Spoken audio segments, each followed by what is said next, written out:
Hello my dear YouTube and Insta family, welcome back to Neeta tarot. ಇವತ್ತು ನಾನು ಯಾವ ವಿಚಾರ ಹೇಳೋದಕ್ಕೆ ಬಂದಿದ್ದೀನಿ ಅಂತ ಹೇಳಿದ್ರೆ, ಬಿಳಿ ಸಾಸಿವೆಯಲ್ಲಿ ಮನೆಗೆ ದೃಷ್ಟಿ ತೆಗೆಯೋದು ಹೇಗೆ ಅಂತ. ಮನೆಯಲ್ಲಿ ಬಹಳಷ್ಟು ದೃಷ್ಟಿಯಾಗಿರುತ್ತೆ, ನಾವು ಹೇಳ್ತಾ ಇರ್ತೀವಿ ಧೂಪನ ಹಾಕಿ ಅಂತ. ಬಿಳಿ ಸಾಸಿವೆಯಲ್ಲಿ ನೀವೇನಾದರೂ ದೃಷ್ಟಿ ತೆಗೆದ್ರಿ ಅಂತ ಹೇಳಿದ್ರೆ ಬಹಳಷ್ಟು ಬೇಗ ಇಮ್ಮಿಡಿಯೇಟಾಗಿ ನಿಮಗೆ ಆ ಮನೆಯಿಂದ ಯಾವುದೇ ಒಂದು ನೆಗೆಟಿವ್ ಇರಲಿ, ಯಾವುದೇ ಮೂಲೆಯಲ್ಲೇ ಆ ನೆಗೆಟಿವ್ ಎನರ್ಜಿ ಇರಲಿ, ಮನೆಯಿಂದ ಹೊರಗಡೆ ಹೋಗುತ್ತೆ.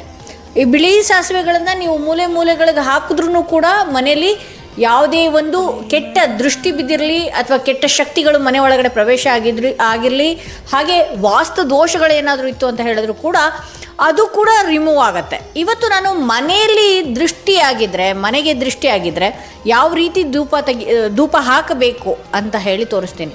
ನಿಮಗೆ ಸಾಂಬ್ರಾಣಿ ಹಾಕೋದು ಗೊತ್ತಿದೆ, ಹಾಗೆ ಕೆಲವರು ಕಪ್ಗಳಲ್ಲಿ, ಸಾಂಬ್ರಾಣಿಯ ಕಪ್ಪಲ್ಲಿ ಕೂಡ ಧೂಪ ಹಾಕ್ತೀರಿ ಮನೆಗೆ. ಸೊ ನಾನು ತುಂಬ ಮುಖ್ಯವಾಗಿ ಹೇಳೋದೇನು ಅಂತ ಹೇಳಿದ್ರೆ, ಇಲ್ಲಿ ತೆಂಗಿನಕಾಯಿ ಚಿಪ್ಪುಗಳನ್ನು ನೀವು ನೋಡಿರ್ತೀರಿ, ಅದನ್ನು ಬಿಸಾಡ್ತೀರಿ, ಮನೆಯಿಂದ ಹೊರಗಡೆ ಬಿಸಾಡ್ತೀರಿ. ಬಟ್ ತೆಂಗಿನಕಾಯಿ ಚಿಪ್ಪುಗಳ ಮೇಲ್ಗಡೆ 3 ಕಣ್ಣು ಏನಿರುತ್ತಲ್ಲ, ಅದೇ ಚಿಪ್ಪನ್ನು ನೀವು ಗ್ಯಾಸ್ ಮೇಲಾದರೂ ಬರ್ನ್ ಮಾಡಿ ಅಥವಾ ಹಾಗೇನಾದರೂ ಬರ್ನ್ ಮಾಡಿ, ಕರ್ಪೂರ ಹಾಕಿ ಆದರೂ ಬರ್ನ್ ಮಾಡಿ. ಗ್ಯಾಸ್ ಮೇಲೆ ಬರ್ನ್ ಮಾಡೋದ್ರಿಂದ ಬೇಗ ಸುಡತ್ತೆ ಅಂತಲೇ ಹೇಳ್ಬಹುದು. ಸೊ ಆ ಸುಟ್ಟಿದಂತಹ ಏನಿದೆಯಲ್ಲ, ಚೆನ್ನಾಗಿ ಬಿಸಿಯಾದಂತಹ ಚಿಪ್ಪಿಗೆ ನೀವೇನು ಮಾಡಬೇಕಾಗತ್ತೆ, 2 ಲವಂಗ ಅಥವಾ ಚಿಪ್ಪು ನನಗೆ ಸಿಗಲ್ಲ ಅಂತ ಹೇಳಿದವರು ನೀವು ಕಪ್ಪು ಸಾಂಬ್ರಾಣಿನೇ ನೀವು ತೊಗೊಳ್ಬೋದು.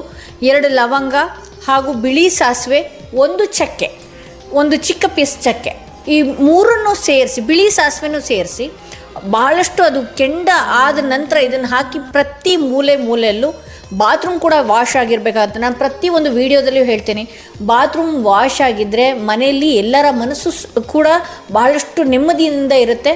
ಹಾಗೆ ರಾಹು ಕೂಡ ಆ್ಯಕ್ಟಿವ್ ಆಗ್ತಾನೆ ನಿಮ್ಮ ಜಾತಕದಲ್ಲಿ. ಈಗ ರಾಹು ಏನಾದರೂ ವೀಕ್ ಆದ, ಬಾತ್ರೂಮ್ ಕ್ಲೀನ್ ಇಲ್ಲ ನಿಮ್ಮ ಮನೆಗಳಲ್ಲಿ ಅಂತ ಹೇಳಿದ್ರೆ ರಾಹು ವೀಕ್ ಆಗ್ತಾನೆ. ಹಾಗೆ ನೀವು ಏನೇ ಪೂಜೆ ಪುನಸ್ಕಾರಗಳು ಮಾಡಿದ್ರೂ ಕೂಡ ಬಹಳ ಬೇಗ ಒಲಿಯೋದು ಇಲ್ಲ. ಸೊ ಹಾಗಾಗಿ ಬಾತ್ರೂಮ್ ಕೂಡ ಕ್ಲೀನ್ ಮಾಡಿ ನೀವು ಏನು ಮಾಡಬೇಕಾಗತ್ತೆ, ಪ್ರತಿಯೊಂದು ಮೂಲೆಗಳಲ್ಲೂ ಈ ಬಿಳಿ ಸಾಸಿವೆಯ ಧೂಪನ ಪ್ರತಿಯೊಂದು ಕಡೆನೂ ಕೊಡಬೇಕಾಗತ್ತೆ, ಈವನ್ ಬಾತ್ರೂಮಲ್ಲೂ ಕೂಡ. ಸೊ ಇದನ್ನು ಕಡ್ಡಾಯವಾಗಿ 3 ದಿನಗಳ ಕಾಲ ಮಾಡಲೇಬೇಕಾಗತ್ತೆ. ಬೆಳಗ್ಗೆ ಸಂಜೆ ಯಾವಾಗಾದರೂ ಆಗಿರಬಹುದು, ನಿಮಗೆ ಕಂಫರ್ಟಬಲ್ ಯಾವಾಗ ಅನಿಸುತ್ತೆ ಆಗ ನೀವು ಮಾಡಬಹುದು. ಸೊ 3 ದಿನ ಸತತವಾಗಿ ನೀವು ಮಾಡಿಕೊಂಡ್ರಿ ಅಂತ ಹೇಳಿದ್ರೆ ಮನೆಯಲ್ಲಿರುವಂತಹ ನೆಗೆಟಿವ್ ಎನರ್ಜಿ ಏನಿದೆ ಸಂಪೂರ್ಣವಾಗಿ ಹೊರಗಡೆ ಹೋಗುತ್ತೆ ಅಂತ ಹೇಳಿ. ಸೊ ಇದು ಇವತ್ತಿನ ರೆಮಿಡಿ ಆಗಿತ್ತು. ಯಾರಿಗೆಲ್ಲ ಈ ವಿಡಿಯೋ ಯೂಸ್ ಅನ್ನೋದಾದರೆ ದಯವಿಟ್ಟು ಈ ವಿಡಿಯೋನ ಶೇರ್ ಮಾಡಿ ಅಂತ ಹೇಳ್ತಾ ಈ ವಿಡಿಯೋನ ಎಲ್ಲಿಗೆ ಮುಗಿಸ್ತಾ ಇದ್ದೀನಿ. ಯಾರಿಗೆಲ್ಲ ಇಂಡಿವಿಜುವಲ್ ಆಗಿ ಪರ್ಸ್ನಲ್ ಟ್ಯಾರೋ ರೀಡಿಂಗ್ ಸೆಷನ್ ಬೇಕು ಅನ್ನೋದಾದರೆ ಡಿಸ್ಪ್ಲೇನಲ್ಲಿ ತೋರಿಸ್ತಿರುವಂಥ ನಂಬರ್